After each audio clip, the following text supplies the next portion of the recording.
Bonjour à tous, c'est la team NG Bait, j'espère que vous allez bien. Donc aujourd'hui on se retrouve pour un 72 heures un peu extrême, puisqu'on a des températures assez froides, un ciel gris, quelques éclaircies avec un peu de soleil mais très peu, beaucoup de vent. Voilà, donc là on se retrouve sur une balastière de 32 hectares avec un très beau cheptel de poissons. Je crois que la moyenne des poissons tourne entre 8 et 12 kilos. Donc ça c'est sympa. La plus grosse je crois, je sais pas exactement, mais je crois qu'elle fait entre 20 et 25. Donc ça pourrait être sympa de piquer de très beaux poissons. Voilà.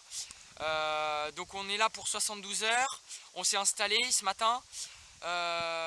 Donc moi je pêche à 2 cannes comme Norman.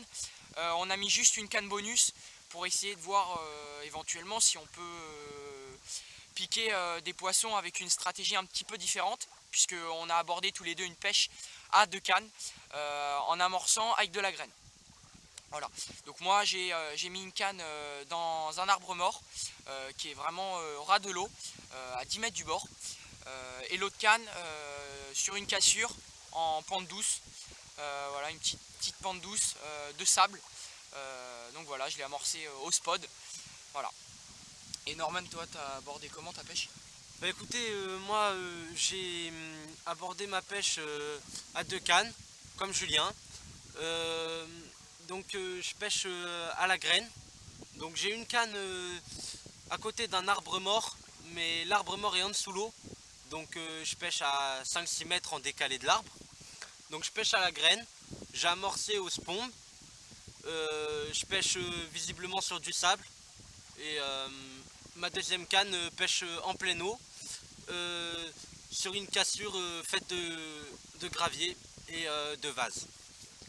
À la graine aussi et amorcée au sbombe à environ 40 mètres du bord. Ouais, c'est la cassure qu'on a trouvée ce matin là, vers 40 mètres. Oui, voilà, exact, c'est la cassure qu'on a trouvée. Ouais. Donc en fait c'est marrant parce qu'on a trouvé justement, il y a une longue cassure sur le large plan d'eau, sur la large ouverture du plan d'eau en fait.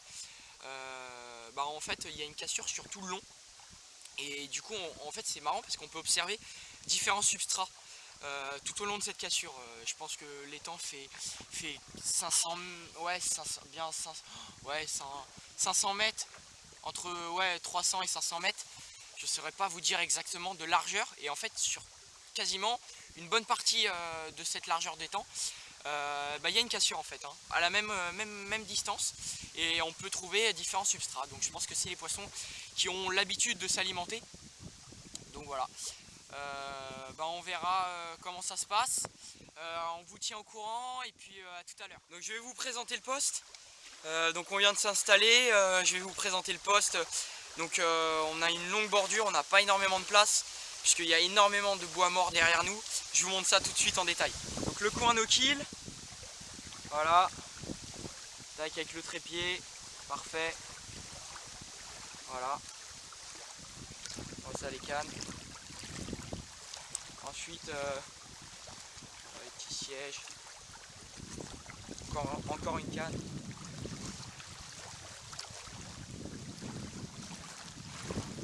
Donc là, toutes les cannes pour amorcer. Voilà, canne à spod, canne à marqueur, tout ça. Voilà, donc là, on les met là. Encore une canne.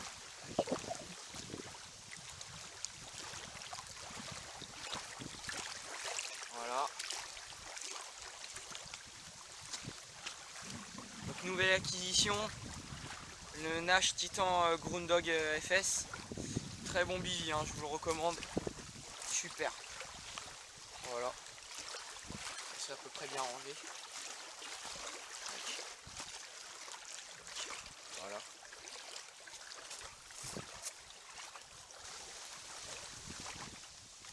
Donc voilà, ça c'est le billy de Norman. Voilà. Super petit billy. Il dort ou quoi? Tu te reposes? Voilà. C'est canne. Voilà. Voilà une canne là encore. Voilà, donc ça c'est notre camp.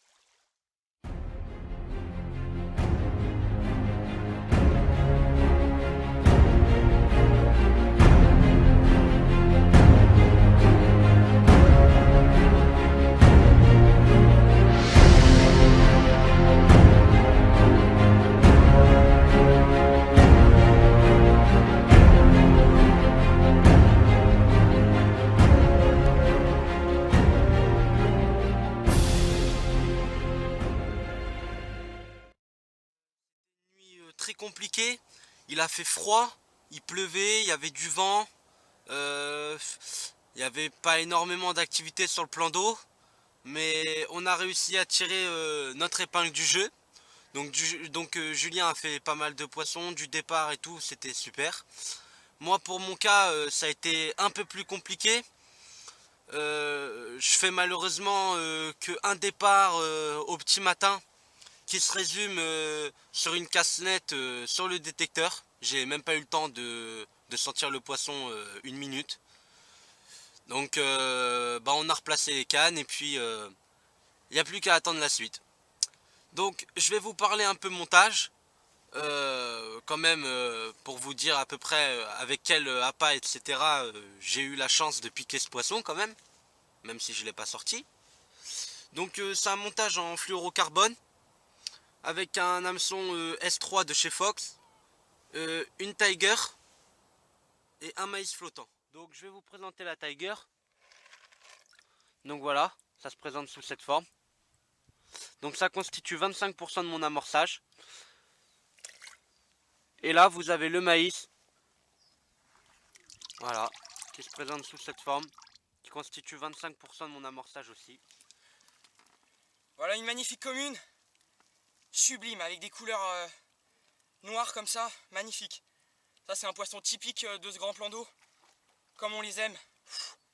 C'est sublime, un combat assez sympa. Petit mais ça tire énormément, hein. C'est ça qu'on aime. Avec des conditions vraiment extrêmes, super.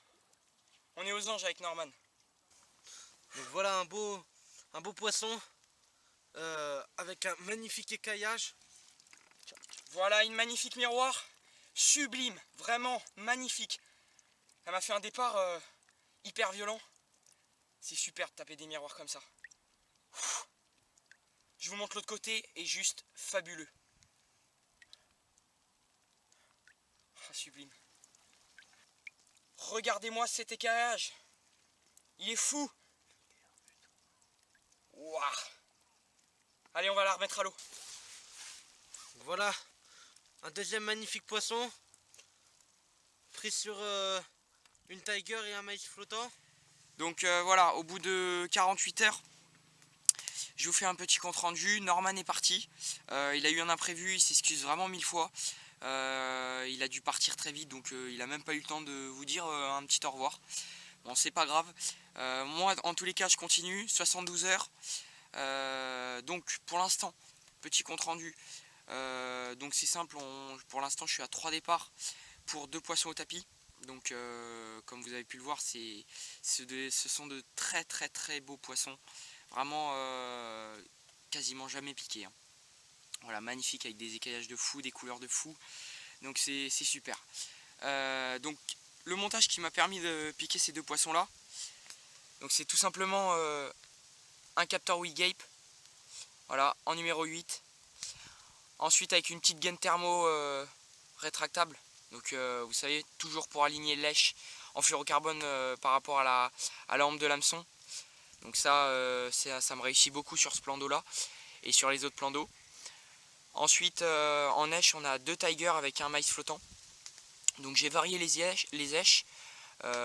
Sur une de mes cannes j'ai 2 Tiger avec un maïs et l'autre une Tiger avec un maïs. Voilà, flottant. Donc ça permet de varier les èches. À savoir que ma 3e canne, souvenez-vous, je vous avais dit que j'avais mis une 3e canne en bonus. Je l'ai enlevé. Donc étant donné qu'on clip et on pêche toujours à la même distance pour spoder, pour avoir une pêche précise, j'ai décidé d'utiliser la 3e canne en canne de rechange. C'est-à-dire qu'elle est préalablement clippée sur la bordure. Donc je reporte ma distance, évitant de perdre du temps lorsque j'ai un poisson dans le cradle.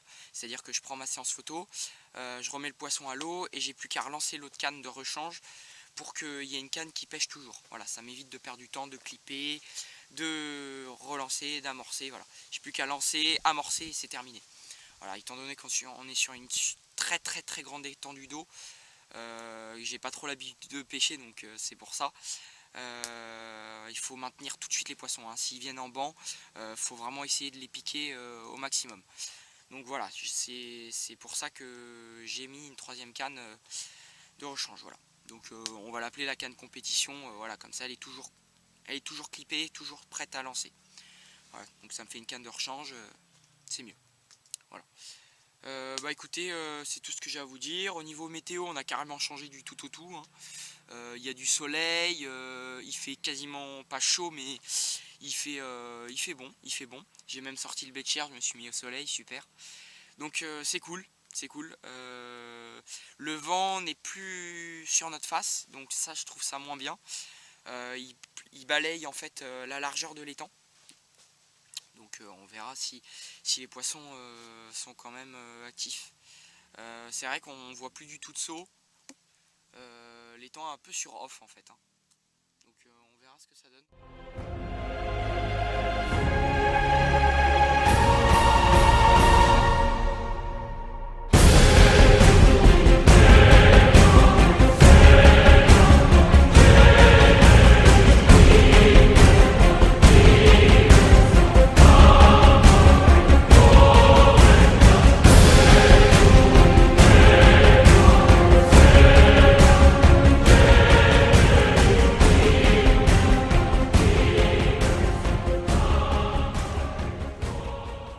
Voilà une super miroir pour la fin de journée. Après un réamorçage léger, voilà le résultat. Super. Allez, on va s'empresser de la remettre à l'eau. Super belle. Voilà, encore une super petite coco. Donc comme quoi, la canne de compétition, je l'ai relancée juste derrière. Et bah, ça marche. Voilà, parce que je pense que ça m'a évité de perdre du temps. Au niveau du reclippage, je l'ai relancé, réamorcé, une fois avoir relâché l'ancien poisson que je vous ai présenté tout à l'heure. Et bingo, 1 heure. Super.